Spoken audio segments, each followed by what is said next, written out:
Herkese merhaba ve History Medya'nın yeni bir videosuna hoş geldiniz. Başlamadan önce çok önemli bir duyuru yapmak istiyorum.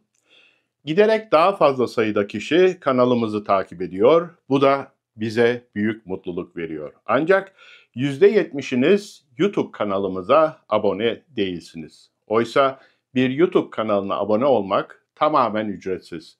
Sadece bir tık uzağınızda ve her şeyden önce bizi desteklemenizin en iyi yolu. Bu nedenle henüz kanalımıza abone olmadıysanız bunu yapmaktan çekinmeyin. Şimdiden teşekkür ederim.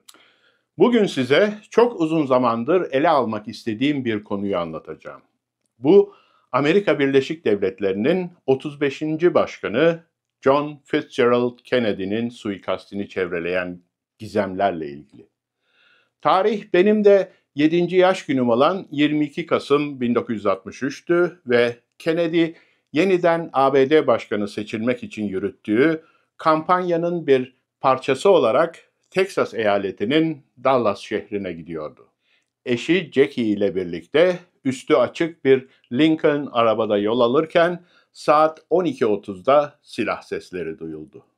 Başkana ateş edilmişti ve kurşunlardan biri kafasına isabet etti. Kısa bir süre sonra da hayatını kaybetti.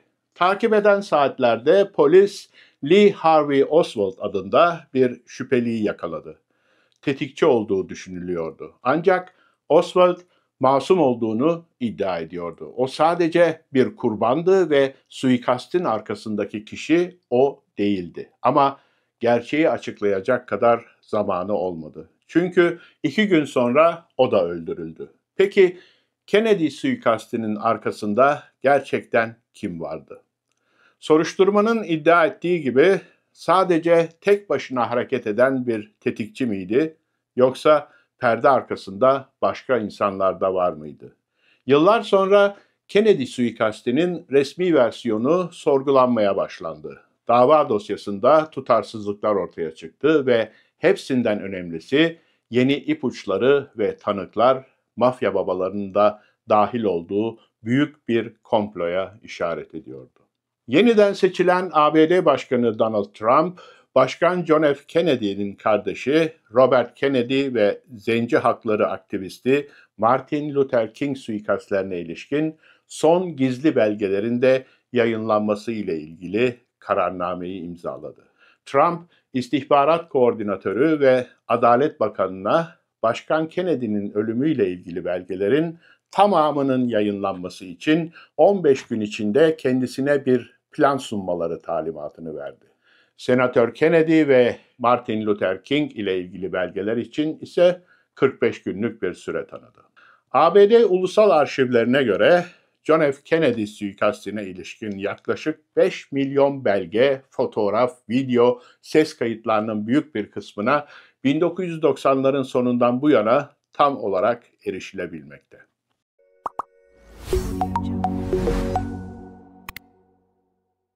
Tarih 10 Kasım 1963, Kennedy ailesinin evi Virginia. Bir taş duvarın üzerinde oturan John Kennedy, ata binen eşi Jacqueline'i izliyor. Amerika Birleşik Devletleri'nin 35. başkanı Washington'a sadece bir taş atımı uzaklıktaki kır evinde eşi ve 2 çocuğu John Jr. ve Caroline ile birlikte dinlenmekteydi. Gün boyunca gazete okuyor, golf oynuyor ya da çiftlikteki hayvanlarıyla ilgileniyordu. Burada Kennedy'ler Beyaz Saray'ın koşuşturmacasına bir mola veriyorlardı. Bu samimiyet anları nadir ve kıymetliydi çünkü başkan çok meşguldü ve ikinci dönem seçim kampanyasını yürütüyordu. 3 yıl önce Kennedy başa baş geçen bir seçimde ABD başkanı seçilmişti. Oyların %0.2'sinden daha az bir farkla kazanmıştı ve görevdeki yılları çok olaylı geçmişti. Fidel Castro'yu devirmek için CIA tarafından Küba'ya düzenlenen bir çıkartma olan Domuzlar Körfezi başarısızlığıyla uğraşmak zorunda kalmıştı. Ayrıca Ay'a gitme yarışını da başlatmıştı. Hepsinden önemlisi Amerika Birleşik Devletleri ile Sovyetler Birliği arasında neredeyse dünyayı bir nükleer savaşa sürükleyecek çatışma olan Küba füze krizini yönetmek zorunda kalmıştı. İkinci dönem için aday olmaya kararlı olan Kennedy, yeni bir seçim kampanyasına başlamıştı. 10 Kasım 1963'te son bir mola verdi. Bu son özel görüntülerde başkan rahat ve sakin görünmesine rağmen gerçek oldukça farklıydı. Başkan adayı birkaç gün içinde ilk seyahatine çıkmak zorundaydı. Ama bu çok riskli bir yolculuk olacaktı. Yani Teksas'a. Güney eyaleti doğal olarak ona düşmanca yaklaşıyordu. Kennedy'nin muhalifi olan cumhuriyetçilerin bu kalesinde Demokrat Başkan halkın bir kısmı tarafından hain olarak görülmekteydi. Gerginlik doruk noktasındaydı ve bazı danışmanları Kennedy'yi hayatının tehlikede olduğu konusunda uyarmışlardı. Seyahatini iptal etmesi için neredeyse yalvardılar. Ancak başkan bir korkak görüntüsü vermek istemiyordu.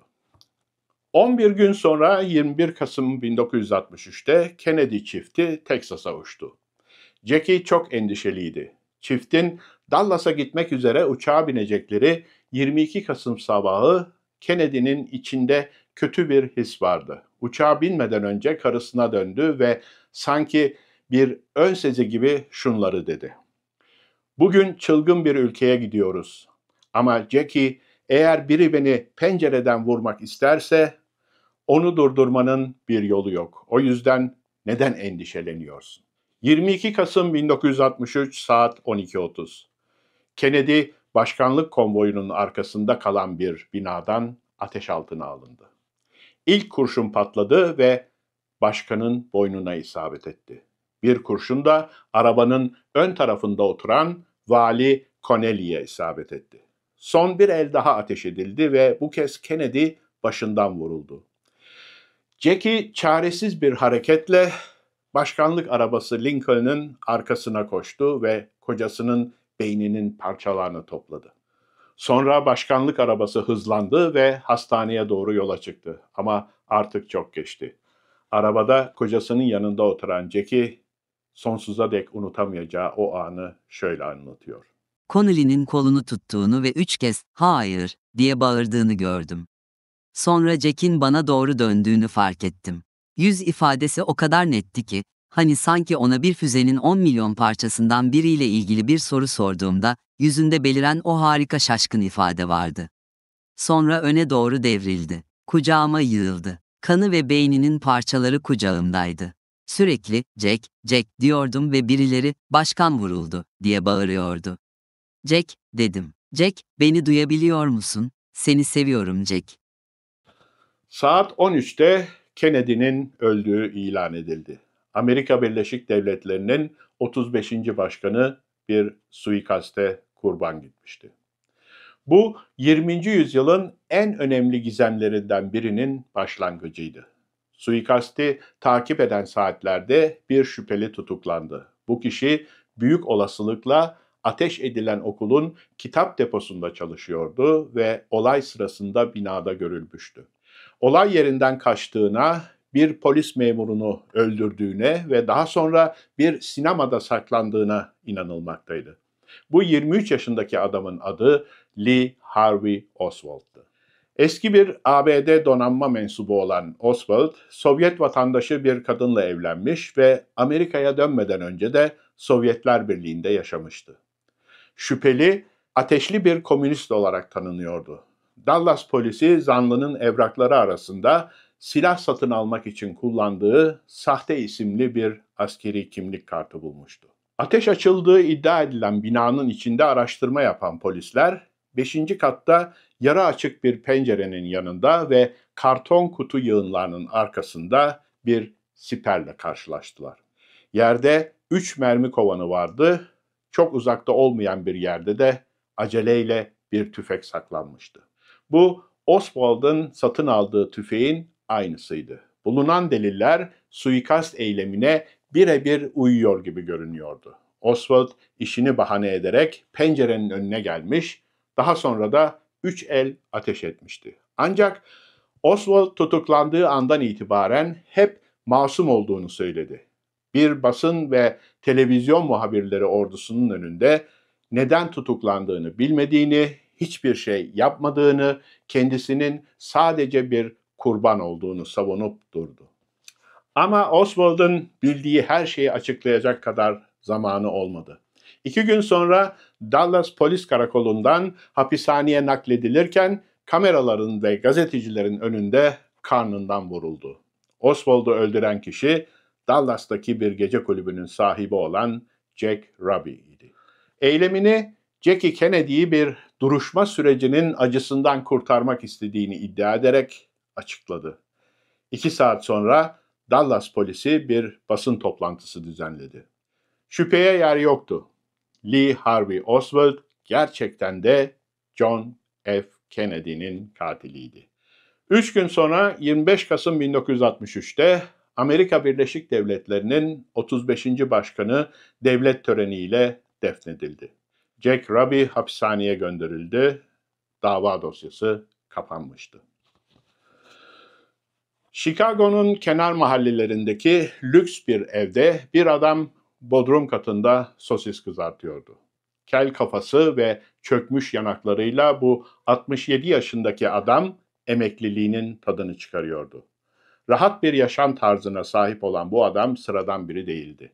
ABD'nin en güçlü mafya patronlarından biri olan Sam Giancana'ydı. Şehrin organize suç ailesi Chicago Outfit'in eski patronu ve Al Capone'un haleflerinden biriydi. Mafya babası cinayet, şiddet ve yolsuzluk olaylarına karışmıştı. Giancana kendine atıştırmalık bir şeyler hazırlarken biri kapının zilini çaldı. Birkaç dakika sonra silah sesleri duyuldu. Boynundan ve ağzından birkaç kere vuruldu. Ailesine göre konuşmak üzere olduğu için öldürüldüğüne dair hiçbir şüphe yoktu. Giancana, ABD'nin en hassas olayını yani Başkan Kennedy suikastini aydınlatmakla görevli bir kongre komitesi önünde ifade vermeyi kabul etmişti. Suç örgütünün üst düzey bir üyesi olan Sam Giancana'nın çok önemli bilgilere sahip olduğu anlaşılıyordu. Hatta kardeşine başkanın ortadan kaldırılmasına yardım ettiğini söyleyerek övünmüştü. Ne yazık ki sırlarını da beraberinde götürdü.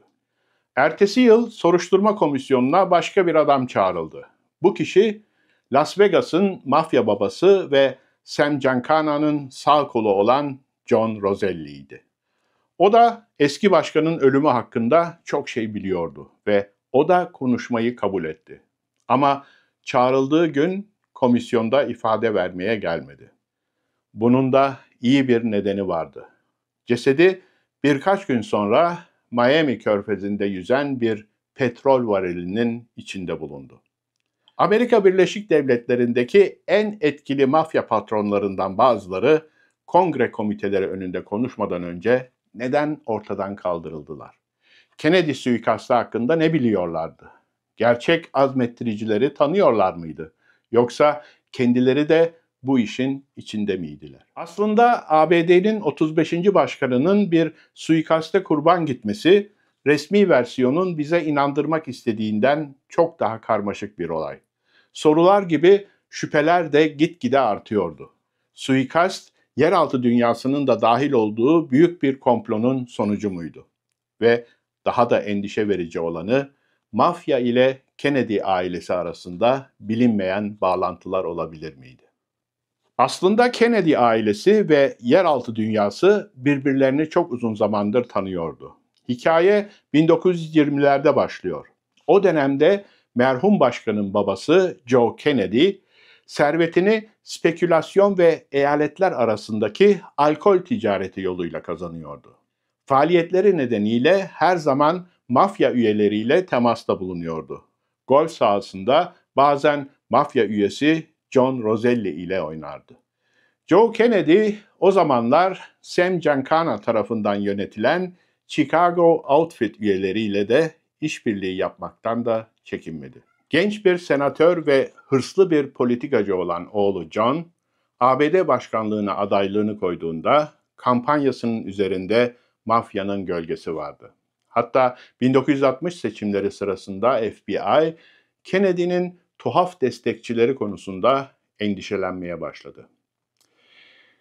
Bir FBI raporunda şöyle yazıyordu: Yeraltı dünyasının üyeleri, Senatör Kennedy'nin Demokratların başkan adayı olarak gösterilmesini sağlamak için mali destek sağlıyor ve aktif çaba sarf ediyor. Kennedy, ideal damat görüntüsünün ardında organize suç dünyasından habersiz değildi. Politikacının bir dizi kaçamağı, evlilik dışı ilişkileri ve ahlaki değerleri şüpheli bağlantıları vardı. Yeraltı dünyasıyla da yakın bağları olan arkadaşı Frank Sinatra ile geçirdiği sarhoş akşamlarda Kennedy, ileride metresi olacak Judith Campbell adında bir kadınla tanıştı. Bu kadın aynı zamanda mafya patronu Sam Giancana'nın da metresiydi. Ancak Demokrat adayın kişiliğinin bu karanlık yönü Amerikan seçmenleri ve genel kamuoyu tarafından tamamen bilinmiyordu. Onlar için Kennedy genç, modern, göz alıcı ve medya dostu bir figürdü. Kennedy göreve geldiğinde mafya babaları genç başkanın kendilerinden yana olacağını, yaptıklarının yanlarına kar kalmasına izin vereceğini ve hepsinden önemlisi Fidel Castro'yu Küba'da iktidardan indireceğini düşündüler. Ne de olsa Kübalı diktatör mafya patronlarına çok para kaybettirmişti. Castro, Küba adasındaki mafya babalarının kumarhanelerine ve mal varlıklarına el koyarak onları önemli bir gelir kaynağından mahrum bırakmıştı. Ancak 1961'deki başarısız Domuzlar Körfezi çıkarması ve 1962'deki füze krizinden sonra Kennedy, Kübalı komşusuyla ilişkileri normalleştirmeye çalıştı. Onun için Fidel Castro'yu devirmek artık söz konusu değildi. Bu, Amerikan siyasetçileri, CIA ve hatta mafya içinde bile oy birliğiyle onaylanmayan bir karardı. Dahası Kennedy yönetimi, mafyanın Amerika Birleşik Devletleri'nde gelişmesine izin vermek yerine organize suçlara karşı gerçek bir Haçlı Seferi başlattı. Kennedy'nin kardeşi Robert Kennedy, Birleşik Devletler Başsavcısı olarak atandı ve organize suç örgütlerinin kökünü kazımaya kararlıydı. Böylece 3 yıl boyunca tutuklananların sayısı tavan yaptı. Sam Giancana, John Roselli, Carlos Marcello ve Santo Traficante gibi suçluların hepsi başkanın küçük kardeşinin hedefindeydi. Mafyozilere karşı yaklaşık 2000 dava açıldı. Bazıları demir parmaklıklar ardına gönderilirken bazıları da Birleşik Devletler'den sınır dışı edildiler. John Kennedy'nin arkadaşı Frank Sinatra bile Beyaz Saray'a yaklaştırılmadı ve Sam Giancana FBI tarafından sürekli gözetim altında tutuldu. Özel sohbetlerde mafya babaları intikam naraları atıyor, başkana ve kardeşine lanetler yağdırıyorlardı. Böylece 22 Kasım 1963'te Kennedy vurulduğunda ve tüm Amerika şoka girdiğinde organize suç örgütleri bir nevi zafer kazanmıştı. Oswald'ın tek başına suçlu olduğu sonucuna varan resmi soruşturma onları en ufak bir şekilde ilgilendirmiyor gibi görünüyordu. Trajediden bir hafta sonra ABD'nin yeni başkanı Johnson, Kennedy cinayetinin aydınlatılması için bir soruşturma komisyonu kurulmasını emrettiğinde kamuoyu galeyana geldi ve çok sayıda teori ortaya atıldı. Bazılarına göre bu işin arkasında komünistler, hatta Fidel Castro'nun bizzat kendisi vardı. Diğerlerine göre ise saldırı emrini verenler aşırı sağcılardı. Earl Warren liderliğindeki Başkanlık Komisyonu'nun ana görevi, kamuoyunu yatıştırmak için yalnız katil teorisini desteklemekti. O zamandan beri gizliliği kaldırılan bir notta Başsavcı Yardımcısı Katzenbach şöyle yazıyordu: Kamuoyu, Oswald'ın katil olduğuna ve hala kaçak olan bir suç ortağı bulunmadığına ikna edilmelidir.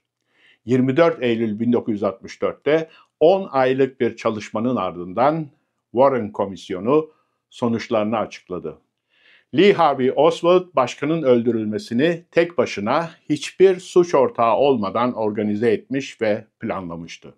Suikastçı Oswald'ı karnından vurarak öldüren Jack Ruby de yalnız bir katildi. John Fitzgerald Kennedy'nin ölümünün artık resmi bir hikayesi vardı. Yetkililer bu şekilde cinayetle ilgili tüm alternatif teorilere bir son vermeyi umuyordu. Ancak tam tersine soruşturmanın başarısızlıkla sonuçlanması şüpheleri daha da güçlendirdi. Hem amatör hem de profesyonel diğer araştırmacılar 900 sayfalık raporu derinlemesine incelediler. Tutarsızlıklar, şüpheli sonuçlar ve belirsizlikler buldular. Bir dizi rahatsız edici unsur Warren Komisyonu'nun güvenilirliğini zedeledi. Yavaş yavaş başka oyuncuların da dahil olduğu büyük bir komplonun ana hatları şekillenmeye başladı. İlk olarak soruşturma kasıtlı olarak ön yargılıydı. Resmi versiyondan farklı olan tüm ifadeler göz ardı edildi. İkinci bir tetikçiden ya da meydanın diğer tarafındaki bir parmaklıktan duman bulutu geldiğinden bahseden kişilerin ifadeleri reddedildi. Bu durum polis memuru Robert Craig için de geçerli. Memur yalnız katil fikrini reddediyor ve Oswald'ı bir suç ortağıyla birlikte bir arabanın içinde gördüğünü söylüyordu. İkinci olarak Oswald'ın Kennedy'yi vurduğu söylenen tüfeğin menşei konusunda şüpheler devam etmekteydi. Komisyona göre Oswald tarafından satın alınmış bir İtalyan modeli olan Carcano'ydu. Ancak tetikçinin saklandığı iddia edilen yeri bulan 5 polis memurundan 4'ü bir Alman Mauser tüfeği gördüklerini iddia ettiler. Dahası bulunan Carcano 1940 yılında üretilmişti ve çok yıpranmıştı. Silah hatalı, peş peşe ateş için güvenilmez ve hepsinden önemlisi kullanımı zor bir silahtı. Başkana sıkılan mermilerin sayısı ve menşei de ciddi şüpheler uyandırmaktaydı. Komisyonun görüşüne göre 3 el ateş edilmiş ve sihirli mermi olarak adlandırılan tek bir mermi hem arabanın arkasında bulunan başkana hem de aracın önünde oturan Vali Connelly'e isabet etmişti. Ancak otopside bulunan bu mermi neredeyse hiç deforme olmamıştı ve üzerinde kan izi yoktu. Vali Connelly de ikna olmuştu. Kendisini ve başkanı 2 farklı kurşun yaralamıştı. Komisyona göre 3 merminin her biri Oswald'ın saklandığı varsayılan yerde bulunan bir mermi kovanına karşılık geliyordu. Ancak bir motosikletli polisin telsizinden alınan ses kaydı 4 ayrı silah sesi olduğunu ortaya koymuştu.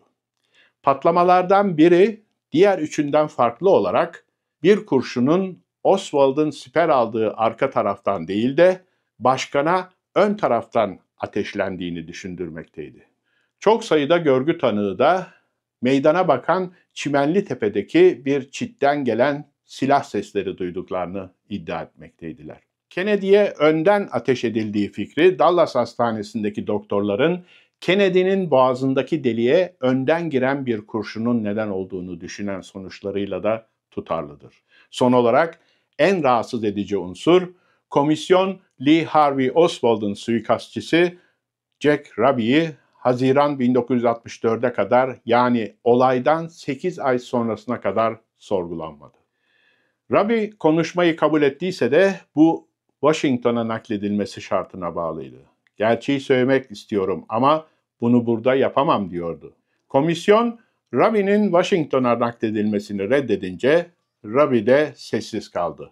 Daha da şaşırtıcı olanı raporda Jack Ruby ile mafya arasındaki yakın bağlar gibi önemli bir unsurun tamamen atlanmış olmasıdır. Çünkü Jack Ruby sıradan bir Teksaslı değildi. Dallas'ta gece hayatı dünyasıyla iç içeydi ve hem yeraltı dünyasının hem de yerel polisin uğrak yeri olan striptiz kulüplerinin sahibiydi. Kennedy suikastinden önceki aylarda düzenli olarak mafya liderleriyle telefonla görüşmüştü. Ruby, Giancarlo'nun sağ kolu John Roselli ile hatta 1963 yılında 2 kez buluşmuştu. Jack Ruby 1967'de hapishanede öldü. hiç konuşmadı, yine de o bir kilit adamdı. Puzzle'ın tüm parçaları arasındaki bağlantıydı. Lee Harvey Oswald'ı Jackie Kennedy'ye duyduğu merhametten dolayı öldürdüğüne inanmak biraz zor. Oswald'ı susturmak için birileri tarafından gönderilmiş olması daha muhtemel görünüyor. Rabi'nin Dallas Polis Teşkilatı'nı yakından tanıması, işini polis karakolunun bodrumuna, kurbanına mümkün olduğunca yakın bir yere girecek kadar kolaylaştırdı. Sonuç olarak Warren Komisyonu, Kennedy suikastinin ana ipucunu, yani mafyanın bu suikastle ilişkisi olma ihtimalini gözden kaçırmış gibi görünüyor. Ancak bağımsız araştırmacıların çalışmaları sayesinde bu ipucu nihayet araştırılıyor. Mafyanın suikast planına karışmış olabileceği fikri önce muhtemel, sonra olası, daha sonra da açıkça ortaya atılmıştır. Oswald aslında geniş kapsamlı bir projede sadece bir piyondu. Kennedy'nin öldürülmesinden 5 yıl sonra Demokrat Parti ön seçimlerindeki zaferinin kutlandığı bir resepsiyonda başından vurulan kişi küçük kardeşi Robert'tı. Polis olay yerinde yeraltı dünyasıyla da bağlantısı olan Eugene Brading adında bir adamı tutukladı. Ne gariptir ki Brading Kennedy'nin öldüğü günde Dallas'ta bulunuyordu. O akşam Jack Ruby adında bir adamla tanışmıştı. 1970'lerde Amerikan hükümeti davayı yeniden açmaya karar verdi. Yeni soruşturma komisyonları kuruldu ve şaşırtıcı ifşaatlar yapıldı. Müfettişler CIA'in Fidel Castro'yu ortadan kaldırmak için mafya ile ittifak kurduğunu ortaya çıkarttılar. Merkezi İstihbarat Teşkilatı John Roselli ve Sam Giancana gibi mafya babalarıyla el ele çalışıyordu. CIA ayrıca Castro karşıtı Kübalı sürgünler için bir askeri eğitim merkezi kurmuştu. Burası kısmen mafya tarafından finanse ediliyordu ve Lee Harvey Oswald burayı birkaç kez ziyaret etmişti. 1976'da yeni bir soruşturma komisyonu davadaki tüm kanıtları ele aldı. Bu kez Ruby ve mafya arasındaki bağlantılar göz ardı edilmedi. Ancak John Roselli tam konuşmak üzereyken duruşmasından birkaç gün önce öldürüldü.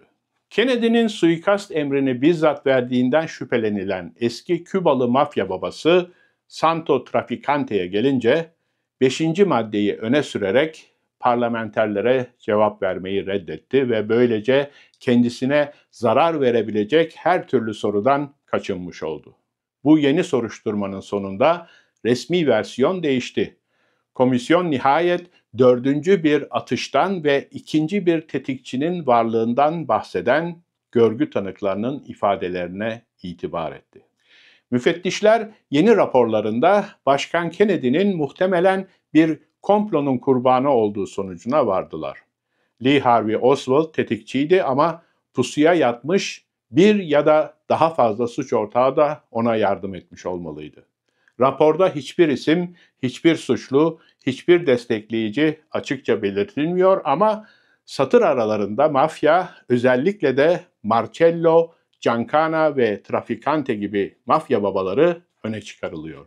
Deniyor ki, mafya Başkan Kennedy'nin canını almak için hem bir sebebe, hem fikre ve hem de araçlara sahipti.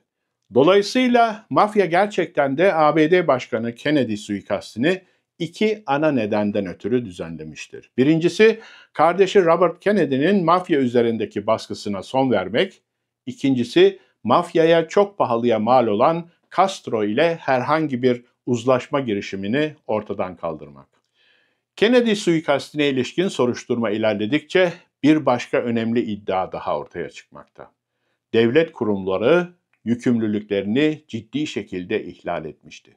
Ne FBI ne de CIA soruşturma komisyonu ile işbirliği yaptı. Daha da kötüsü bu kurumlar izlerini kaybettirmek ve soruşturmayı yavaşlatmak için ellerinden gelen her şeyi yaptılar. CIA kendini korumak ve yasa dışı faaliyetlerini ve Fidel Castro'yu öldürmek için mafya ile yaptığı ittifakı gizlemek için belgeleri kasten yok etti ve ipuçlarını sakladı.